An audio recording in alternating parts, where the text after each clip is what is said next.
నిన్న పాలకూర హార్వెస్ట్ చేసుకున్నాం కదా, ఈరోజు తోటకూర హార్వెస్ట్ చేస్తున్నాను. చూడండి ఎంత పెద్దగా వచ్చే గ్రోత్ బాగా వచ్చింది. ఇలా తోటకూర ఫ్రై చేస్తున్నాను.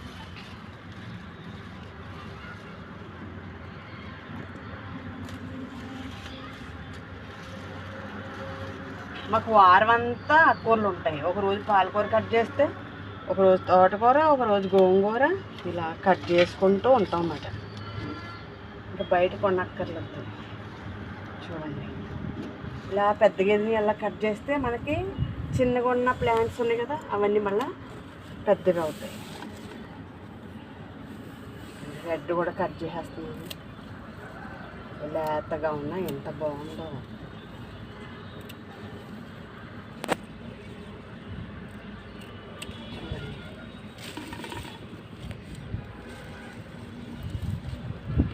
చూడండి, ఓకేనా?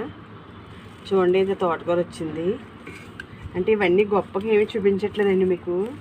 మీరు కూడా ఇలా ట్రై చేసి ఆర్గానిక్ ఫుడ్ మీరు తింటూ మీ పిల్లలకి పెట్టి నెక్స్ట్ తరం వచ్చేటప్పటికి అంతా కూడా ఆర్గానికమయం అయిపోవాలని మా ఫ్యామిలీ మెంబర్స్కి చూపిస్తున్నాను. చూసారా, రేపు గోంగూర కోస్తాను. చూడండి గోంగూర ఎంత బాగా వచ్చిందో.